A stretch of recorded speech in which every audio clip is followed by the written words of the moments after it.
Բարև ձեզ, Ստեփան Գրիգորյան YouTube-յան ալիքի մասնակիցներ։ Այսօր հոկտեմբերի 12-ն է։ Ես ողջունում եմ ձեզ բոլորիդ։ Մենք շարունակում ենք մեր աշխատանքը, օրինակ այսօր մենք անպայման կանդրադառնանք Ռուսաստան, Ուկրաինա, Միացյալ Նահանգներ հարաբերություններին։ Իրոք լուրջ զարգացումներ են գնում, վերջի ժամանակներս Ուկրաինան կարողացավ մի շարք հաջողությունների հասնել մարտի դաշտում, բայց բարդ process է, Ռուսաստանը ռմբակոծում է Ուկրաինայի էներգետիկ ոլորտը, էներգետիկ օբյեկտները, գնում են բանակցություններ Զելենսկի-Տրամփ, որ Միացյալ Նահանգները տրամադրեն Ուկրաինային տամագավք հրթիռները, շատ լուրջ այդ զինատեսակն է, հերահար, դրա մասին անպայման այսօր կխոսենք, շատ բան է կախված նրանից, ինչով կավարտվի այդ հակամարտությունը ռուս-ուկրաինական, շատ բան է կախված նաև Հարավային Կովկասում։ Անպայման այսօր ես կխոսեմ հիբրիդային պատերազմի մասին, ավելի ճիշտ կշարունակեն այդ զրույցը հիբրիդային պատերազմի նվիրված, քանի որ հիմա եվրոպական մի շարք երկրներ, նաև այդ թվում Գերմանիան դրա մասին ակտիվ սկսեց խոսել, երբ որ ինչ որ աթեիստներ մտան իրանց օդային տարածք, Անգելա Մերկելը նախկին վարչապետ Գերմանիայի դրա մասին նաև խոսեց, ուրեմն ունենք քննարկելու բաներ այսօր, անպայման այսօր ես կանդրադառնամ ներքին քաղաքականության ոլորտի հարցերին, հազվադեպ եմ անում, բայց կարևորագույն վաղար շաբաթում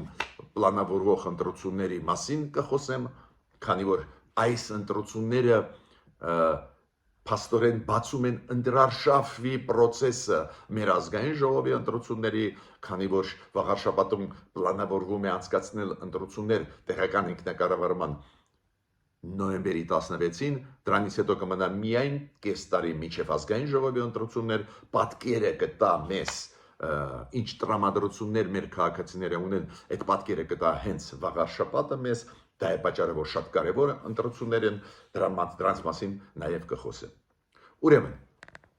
սկսում ենք մեր այսօրվա զրույցը, հանդիպումը, խնդրում եմ բաժանորդագրվել, կիսվել, լայքել, դուք գիտեք, դա շատ անհրաժեշտ է, որ տարածվեն մեր նյութերը։ Ես շատ շնորհակալ եմ բոլոր այն մարդկանց, ովքեր Երևանի փողոցներում, երբ որ լինում եմ արտասահմանում, մոտենում են, ողջունում են, շատերը նաև սփյուռքայությունում մեզ նայում են,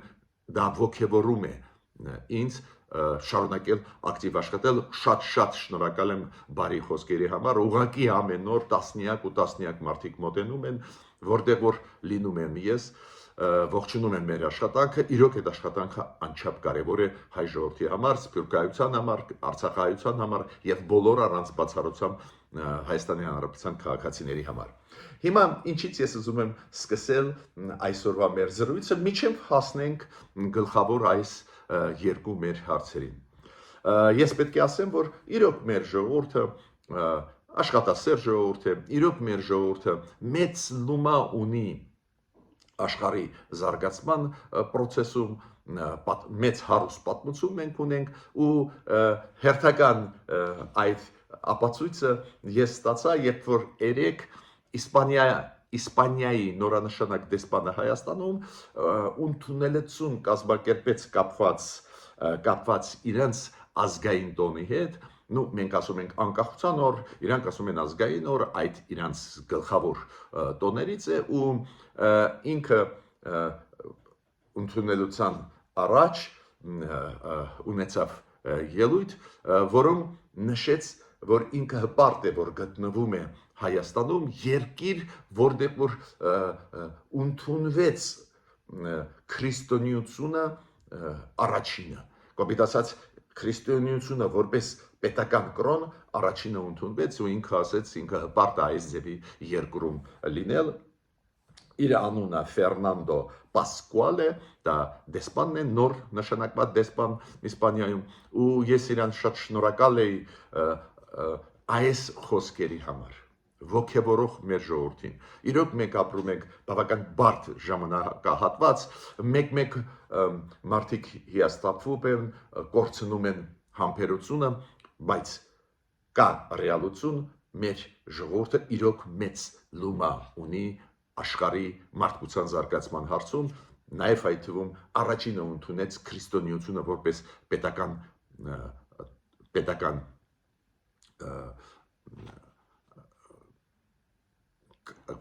պետական կրոն, դա շատ կարևոր է հիշել ու մեզ համար շատ կարևոր է, որ ամբողջ քրիստոնյա աշխարհը դա հիշում է, այդել Իսպանիայի պես երկիրը դա նշում է, հիշում եք Չինաստանի ղեկավարներից մեկը, որ նշեց, որ հայկական քաղաքակրթություն կա, հիշում եք, երբ որ Միացյալ Նահանգների փոխնախագահան եւ նախագահան նշում էին քրիստոնեությունը Արցախահայության, այդ ամեն ինչ ցույց է տալիս, որ աշխարհը գիտի մեր լուման աշխարհի զարգացման, դրական լուման աշխարհի զարգացման մեջ իմանանք դա։ Հիմա շատ կարևոր ինֆորմացիա ուզում եմ տալ կապված նախագահ Էրդողանի ելույթի հետ։ Հիշում եք մի քանի օր առաջ Ադրբեջանում անցավ իսլամական կներեք թուրքալեզու պետությունների գագաթնաժողով։ Ու այդ գագաթնաժողովի ժամանակ մենք ձեզ հետ խոսացել ենք ինչ է ասեց Իլհամ Ալիևը, այլ ղեկավարներ, բայց նաև կար շատ հետաքրքիր բան, հարց, որը բարձրացրեց նախագահ Էրդողանը Թուրքիայի։ Ինքը ասեց, մենք հիմա արագ պատրաստում ենք թուրքալեզու այբուբենը։ Ես համոզված չեմ, որ բոլորը գիտեն, որ թուրքալեզու ժողովուրդները օգտագործում էին մի մասը նախկինում կիրիլիցան, ռուսերեն տարերը, մի մասը օգտագործում էր լատիներեն տարերը, օրինակ նույն Թուրքիայում նախկինում 100 տարի առաջ օգտագործում էին եւ արաբերենը եւ հայերեն հայկական ամբուբենը, այո, դա է պատճառը, որ այսօր Թուրքիայում արխիվներում շատ ու շատ նյութեր կան հայատար եւ արաբատար, բայց արաբերեն եւ հայերեն, բայց հիմա Թուրքիան օգտագործում է լատիներենը, նախկին սովետական հանրապետությունները, նույն Ղազախստանը, նույն Ադրբեջանը օգտագործում են լատիներենը հիմա, ու Էրդողանը ասեց ակտուալ է, որ մեր ժողովուրդները թուրքալեզու այբուբեն ստեղծեն։ Շատ լավ է իրանց ցանկությունն է։ Ու ես հիշեցի, որ նույն մեր հայ ժողովուրդը ունի իր այբուբենը, որը 1700 տարվա պատմություն ունի, Մաշտոցի սուրբ տարերը։ Հետաքրքիր մենք ժողովուրդ ենք, շատ ունենք լուրջ լումա զարգացման աշխարհի ու փայփայենք մեր այդ հարստությունը, մեր լեզուն, մեր տարերը, մեր քրիստոնեությունը ու շատ աշխատասեր ժողովուրդ ենք, տեսակ ինչքան շատ տեն թվով հայերը, ովքեր ժամանակակից աշխարհում մեծ լումա ունեն զարգացման աշխարհի, ի վերջո մենք տվեցինք աշխարհին 2 Նոբելյան մրցանակի դափնեկիր, մեկը ապրում է Թուրքիայում, մյուսը Միացյալ Նահանգներում, մարդիկ ովքեր չեն կորցրել իրանց ինքնությունը, դա էլ շատ կարևոր է։ Հիմա անցում եմ մյուս թեմաների, շատ կարճ ուզում եմ ասել, որ Միացյալ Նահանգներում հիմա գնում է բարդ process, որը կոչվում է shutdown։ Shutdown,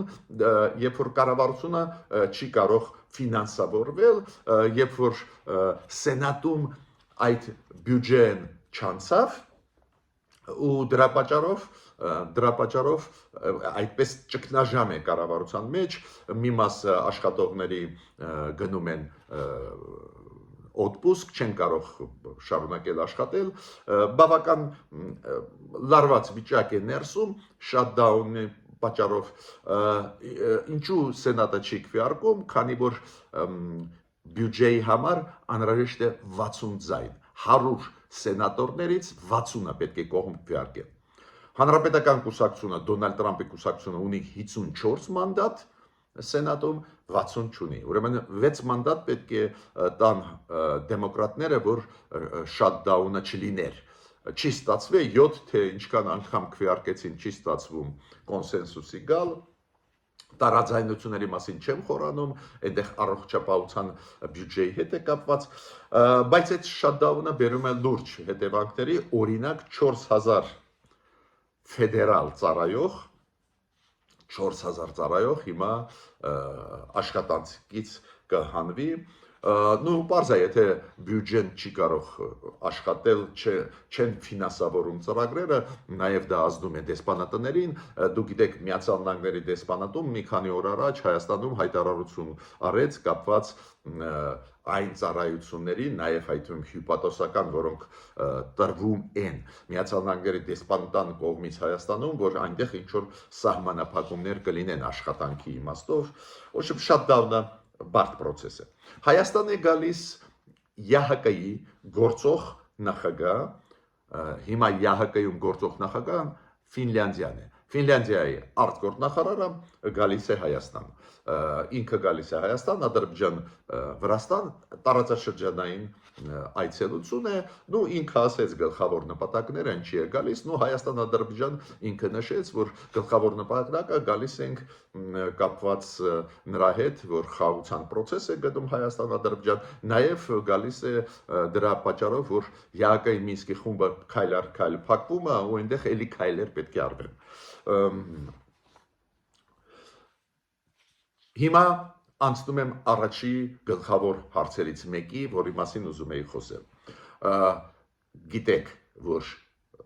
պարոն Զելենսկին, Ուկրաինայի նախագահան, դեր ՄԱԿ-ի գլխավոր ասամբլեայում, հիշում եք, որը անցավ սեպտեմբերի 2-րդ կեսին, այս տարվա հիշում եք նաև Նիկոլ Փաշինյանի ելույթը այդ ՄԱԿ-ի գլխավոր ասամբլեայում, նաև Զելենսկու, Թրամփի ելույթները, այնտեղ ինքը երբ որ հանդիպեց Տրամփի հետ, խնդրեց, որ Միացյալ Նահանգները տան Ուկրաինային տոմագավք հրթիռները։ Այդ հրթիռները իրոք շատ հզոր զենք է, հեռահար հրթիռներ են, այդ հրթիռով հեշտ ուկրաինացի կարող են նույնիսկ խոցել օբյեկտներ Մոսկվայում։ Պարզ է դա առաջացրեց խառնաշփոթ Ռուսաստանում։ Պուտինը ասեց, որ այդ հրթիռները աշխատացնել առանց ամերիկացիների անհնար է, դա ավտոմատ նշանակում է, որ ամերիկա-ռուսական հարաբերությունները կփլուզվեն, կքանդվեն, մենք կգնանք ծայրահեղ քայլերի։ Նաև Պուտինը ասեց, որ մենք մեր հակաօդային համակարգը կուժեղացնենք, որ այդ տամագավքներով վնասներ մեզ չտան, բայց գլխավորը այդքան վախեցած է Ռուսաստանը, որ Պուտինը ասեց, որ դա ուղղակի կբերի քանդման ամերիկա-ռուսական հարաբերությունների, բացի դրանից արտգործ նախարարությունը Ռուսաստանի արեց նույնատիպ հայտարարություն, խառնվեցին։ Ուկրաինայի նախագահ Զելենսկին շատ հասարակ բան է ասում նույն ամերիկացիներին։ Ինքը ասում է, ես չեմ ուզելու օգտագործել տոմագավկը, բայց դուք մեզ տվեք, եթե մենք այդ զենքը ունենանք, ավտոմատ Պուտինը այլ ձևով կվարվի, կգնա բանակցությունների։ Դες գլխավոր միտքը Զելենսկիի քաղաքականության ու այդ միտքը ինքը կարողացավ մատուցել Թրամփին, որ արի տուր մեզ այդ կլասի զենք, որ պատերազմ չլինի, ավտոմատ մենք ունենալով այդ զենքը կզսպենք Ռուսաստանի ախորժակը, որը շարունակում է ռմբակոծել մեր էներգետիկան, քանդում է էներգետիկայի օբյեկտները եւ այլ եւ այլ։ Երեք կայացավ հեռախոսազրույց Զելենսկի-Տրամփ, հետո հաղորդման ժամանակ ասեցին, որ իրանք քննարկեցին հակաօդային համակարգերը, որ Ուկրաինային օգնեն տան, որ այս ռուսական հրթիռային հարվածներից կամ դրոնների հարվածներից պաշտպանվեն։ Զելենսկին շնորհավորեց Տրամփին Մերձավոր Արևելքում Գազայում այդ խաղաղության process-ը սկսելու կապակցությամբ, պարզ է առանց Տրամփի այդ process-ը չէր լինի, Իսրայել-Համաս ինքը շնորհավորեց, բայց նորից ինքը կրկնեց նույն միտքը Զելենսկին։ Տվեք մեզ զենք այդքան հզոր, որ Ռուսաստանը դադարեցնի հարվածել մեր վրա, որ ուժը կծնի խաղաղությունը, Զելենսկու կոնցեպտը։ Պետք է ասեմ, որ պաշտոնական հաղորդումների ժամանակ չասվեց տոմագավք հրթիռների մասին, բայց ոչ պաշտոնական ասվեց, ոչ պաշտոնական տարբեր Միացյալ Նահանգների ԶԼՄ-ները, աղբյուրները վստահելի բավական ասում են, որ պարզա տոմագավկի հարցը քննարկվեց ու կարծես թե Տրամպը հակված է տալ այդ հրթիռները Ուկրաինային, Տրամպը կտա ՆԱՏՕ անդամ պետություններին, կծախի կոպիտացած ՆԱՏՕ անդամ պետությունների վրա այդ տոմագավկը, նրանք էլ կնվիրեն Ուկրաինային, որ Ուկրաինան իրեն կարողանա պաշտպանել։ Ես միշտ գրեթե ամեն մեր հաղորդման ժամանակ անդրադառնում են հիբրիդային պատերազմի տարբերակներին ու շատ է խառնված մտահոգված Եվրոպան այդ ռուսական հիբրիդային պատերազմներից, օրինակ նույն Ուրսուլա ֆոն դեր Լայենը, կառավարության ղեկավարը, Եվրոհանձնաժողովի ղեկավարը Եվրոմիության ելույթ ունեցավ այս վերջի 2 օրը ու ասեց, որ հիբրիդային պատերազմը իրոք մեծ վնաս է հասցնում Եվրոպայում։ Նայեք ինքը ասում է, Ռուսաստանը դեզինֆորմացիա տարածելով, դրոններ ուղարկելով եվրոպական երկրների օդային տարածք, այս ձևի քայլերով քանդում է ներսից Եվրոպան, ուզում է մեզ քանդել, բաժանել իրարից, ուրեմն այս ձևի հիբրիդային պատերազմներ, երբ որ դրոնները մտնում են ու կանգնացնում են օդանավակայանների աշխատանքը, երբ որ դրոնները մտնում են վնաս են հասցնում գործարաններին, պարզ է այս բաների դեմ պետք է պայքարել ու ոչ ստանդարտ ձևերով պետք է պայքարել, ինքը չբացեց որն են այդ ոչ ստանդարտ ձևերը, բայց ուզում եմ ասել, հասկանում են, որ դա հիբրիդային պատերազմի տարրերն են։ Իդեպ ասեմ ձեզ, Գերմանիայում թույլ տրվեց ոստիկանությունը ոչնչացնել դրոնները, որոնք օրինակ այրոպորտի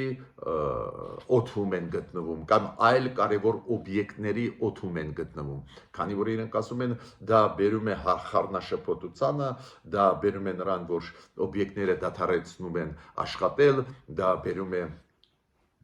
ճգնաժամերի ու էներգետիկայի նախարարը Գերմանիայի ինչ է առաջարկում, ինքը առաջարկում է, որ դրոնների արտադրությունը նոր մակարդակի դուրս բերեն Գերմանիայում։ Այս հիբրիդային պատերազմի Ռուսաստանի Եվրոպայի դեմ, հիշում եք, երբ որ Օսլոյից, Կոպենհագենից սկսած Մյունխենով ավարտված Բրյուսելով, բոլոր օդանավակայանները պարբերաբար կանգնում են, ռեյսերը, չվերթները չեղյալ են համարվում, այդ դրա դեմ իրենք ասում են պետք է հիմա համապատասխան քայլեր մենք բոլորս անենք։ Հիմա մի քանի խոսք ուզում եմ ասել վաղաշաբաթի ընտրություններից։ Դուք գիտեք, որ այդ ընտրությունները նախատեսված են նոյեմբերի 16-ին, տեղական ինքնակառավարման մարմինների ընտրությունները երբ էլ ավելի կարևոր դարձան մեզ համար, երբ որ Գյումրիում եւ Փարաքարում ընդդիմությունը հաղթող դուրս եկավ։ Գյումրիի պատկերը դուք գիտեք, երբ որ Նիկոլ Փաշինյանի կուսակցությունը Գյումրու ընտրությունների ժամանակ մարտ ամսին այս տարվա առաջի տեղը նվաճեց, գրավեց, բայց երկրորդ, երրորդ, չորրորդ, 5-րդ տեղ գրաված 4 ուժերը միավորվեցին ու ստացան մեծամասնություն ու այսօր մենք ունենք Վարդան Ղուկասյան, որը Գյումրու քաղաքապետն է ու ընդդիմությունը, ես կասեի պրոռուսական ընդդիմությունը ստեղ հաղթող դուրս եկավ։ Դա բերեց նրան, որ ուշադրությունը տեղական ինքնակառավարման մարմիններին եւ ընտրություններին մեծացավ ոչ միայն հասարակության մեջ, նաեւ իշխանությունների մոտ։ Նույնը Փարաքարում դուք հիշում եք Վալոդիա Գրիգորյանը կրեց ընդդիմադիր ներկայացուցիչը բավական մեծ առավելությամբ, դժբախտաբար դուք գիտեք այդ սպանությունը բերեց նրան, որ հիմա մենք ունենք նոր համայնքի ղեկավար Փարաքարում նույն կուսակցությունից, բայց ապրելու երկրից, բայց ես ստեղ ինչ եմ ուզում ասել, որ տեղական ինքնակառավարման մարմինների ընտրությունները նաև քաղաքական հիմունքներով են, գիտեք, այնտեղ կուսակցությունները առաջադրվում են օրենքի համաձայն ու բերեց նրան, որ ընդդիմադիր ուժերը սկսեցին հաղթող դուրս գալ, դա պարզ է փոխում է մթնոլորտը պետությունում, դա մի կողմից խոսում է ժողովրդավարության աստիճանի մասին, մյուս կողմից խոսում է նրա մասին, որ իշխանությունները կունենան խնդիրներ ազգային ժողովի ընտրությունների ժամանակ։ Եթե տրամադրությունները այդպես կարևոր տեղերում, որոնք են նույն երկրորդ քաղաքը Հայաստանի Գյումրին ու նույն փարակարը, որի մեջ այդ համայնքի մեջ մտնում է մեր օդանավակայանի տարածքը, այդքան կարևոր տեղերում ընդդիմադիր տրամադրությունները ուժեղանում են, դա նշանակում է, որ բավական բարդ լուրջ ընտրություններ մեզ սպասում են ազգային ժողովի ժամանակ հունիսի 7-ին մյուս տարվա։ Դա է պատճառը, այդ ամբողջ զարգացումը բերում է նրան, որ վաղարշաբաթի ընտրությունների նկատմամբ հիմա կլինի էլ ավելի լուրջ ուշադրություն, բացի դրանից վաղարշաբաթի այդ համայնքի մեջ մտնում է Էջմիածին քաղաքը, նաև այնտեղ գտնվում է մեր հայ առաքելական եկեղեցու վեհարանը, պարզ է, որ հաշվի առնելով նաև լուրջ ես կասեի այդպես լարված հարաբերությունները իշխանություն այսօրվա Հայաստանի իշխանություն եւ հայ առաքելական եկեղեցի ամբողջը եթե նայում ես պատկերը հասկանում ես որ շատ լուրջ ընտրությունները կլինեն վաղարշաբաթի համայնքում շատ լուրջ ընտրություններ կլինեն վաղուց է սկսել են տարբեր քաղաքական ուժեր պատրաստվել այս ընտրություններին, նաև պատրաստվում են այս ընտրություններին համապատասխան ընտրական հանձնաժողովները, այնտեղ հիմա ձևավորվում են այդ հանձնաժողովների կազմը եւ այլ, բայց ով հայտարարեց միջ այսօր, որ կմասնակցի այս ընտրություններին։ Նու հայտարարեց պարզա դաշնակցությունը, որ կմասնակցի այս ընտրություններին հաղթանակ բլոկի, հաղթանակ դաշինքի հետ միասին, պարզ է գլխավոր կարգախոսը թույլ չտալ, որ քաղ պայմանագրի ներկայացուցիչը հաղթող դուրս գա, կոչ է արվում բոլոր ընդդիմադիր ուժերին պայքարել իշխող ուժի դեմ, Մայր Հայաստան, որի ղեկավարն է Անդրանիկ Թևանյանը ու իրանք մի քանի մանդատ ստացան Գյումրու ընտրությունների ժամանակ, իրանք էլ կմասնակցեն ու նորից իրանք էլ ասում են, որ գլխավոր նպատակը այդպես անել, որ Նիկոլ Փաշինյանի կուսակցությունը ստեղ պարտվի վաղաշաբաթում, նաև իրանց նպատակը պաշտպանել հայ առաքելական եկեղեցին, ուրիշ հարձակումներից ինչ նկատի ունեմ, որ հարձակումները չեմ պատկերացնում, միգուցե նկատի ունեն այն, որ Նիկոլ Փաշինյանը ունի դիտողություններ, ասենք, վեղապարի նկատմամբ, կատողիկոսի նկատմամբ, նաև կմասնակցեն Արթուր Վանեցյանի հայրենիք կուսակցությունը այս ընտրություններին ու պարզ դարձավ, որ Սամվել Բաբայանը միավորվում է Վանեցյանի հետ եւ ազգային ժողովի ընտրություններին մասնակցելու ժամանակ եւ միավորվում է Վանեցյանին Սամվել Բաբայանը նաեւ վաղարշաբաթում պլանավորվող ընտրությունների ժամանակ Վանեցյանի կուսակցությունը կմասնակցի վաղարշաբաթի ընտրություններին։ Դեմոկրատական ուժերից ես պետք է ասեմ, որ կարդացել եմ հայտարարություն Հանրապետություն կուսակցության, որը գլխավորում է Առամ Զարյանի Սարգսյանը, որ իրանք անպայման կմասնակցենք այս վաղարշաբթի ընտրություններին։ Ու պարզ է իշխանությունը։ Իշխանությունները որոշում ընդունեցին քաղ պայմանագիրը իշխող ուժը ավելի ճիշտ այդպես ձևակերպեմ իրանք հայտարարեցին որ Արգիշտի Մեխակյանը կլինի իրանց գլխավոր դեմքը այս ընտրություններում ինքը կգլխավորի քաղ պայմանագրի ցուցակը վաղարշաբաթի տեղական ինքնակառավարման ընտրությունների ժամանակ հիմա Արգիշտի Մեխակյանը ինքը պաշտոնակատարն է Վաղարշապատի համայնքնի։ Ես ինչի մի քիչ այդպես մանրամասն կանգնեցի այս թեմայի շուրջ, իրոք Հայաստանի ներսում գնում են լուրջ process-ներ, այլ ուժերը պատրաստվում են լուրջ բաների, ակնհայտ երևում է օրինակ այն շարժումը, որը ստեղծվեց մեր ձևով Սամվել Կարապետյանի նախաձեռնությամբ, իր թիմի նախաձեռնությամբ, իրանք էլ հիմա մեծ աշխատանք են տանում, ինչ որ մարդկանց ներգրավում են իրանց շարժման մեջ, հայտարարեցին, որ 5000 կամավորներ կան իրանց շարժման մեջ, ինչ որ մի հանրահավաքներ պլանավորում են։ Ուրեմն ես կասեի այդպես, մեծ պատրաստական աշխատանք են տանում այն ուժերը, որոնք գործող իշխանությունների դեմ են, չեն համաձայն չեն վարվող քաղաքականության հետ, ովքեր մեծ մասը, բոլորը չէ, բայց մեծ մասը համարում են, որ Ռուսաստան եւ վերջ, Ռուսաստանի պոչը պետք է բռնել, կան ուժեր, որոնք մի քիչ ավելի ճկունություն են ցուցաբերում, ակնհայտ է պրոռուսական են, բայց ճկունություն ասում են, չէ, մենք հասկանում ենք, որ միայն դաշինքը Ռուսաստանի հետ չի ապահովի մեր սուվերենությունը, մեր անվտանգությունը, բայց ես այդ օրինակները բերում եմ ասելու համար, որ մեծ հիմա process է գնում Հայաստանում ներսում,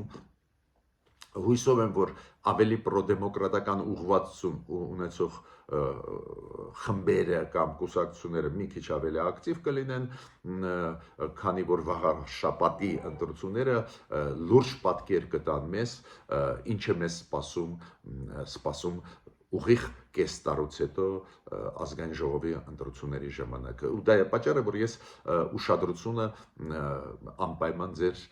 կուղղեմ այդ process-ների։ Նիկոլ Փաշինյանի քաղաքականությունը այդ հարցով, ինչքան ես հասկանում եմ, նա է, որ ինքը սրում է այդ հարաբերությունները, սրում է վատ իմաստով չեմ ասում, այլ քաղաքական իմաստով,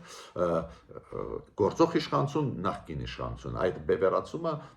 գլխավոր մեթոդն է իր պայքարի, միգուցե դրա մեջ կա նաև տրամաբանություն, քանի որ ժողովուրդը պետք է իմանա ում է ընտրում, այսօրվա իշխանությունների թե նախկիններին, ու այլ ընտրանքներ այս փուլում չեն երևում ու իշխանությունը գնում է կարծես թե այս ճանապարհով, այդ բևեռացման մեթոդով, միաժամանակ ես տեսնում եմ, որ նախկիններն էլ դեմ չեն այդ քաղաքականության, նախկիններն էլ իշխանություններին պատասխանում են ու մենք այս բավական խառնաշփոթ պատկերը տեսնում ենք Հայաստանում։ Ես ավարտեցի այսօրվա իմ ելույթը, խնդրում եմ բաժանորդագրվել, կիսվել, լայքել, միշտ նոր հանդիպումներ։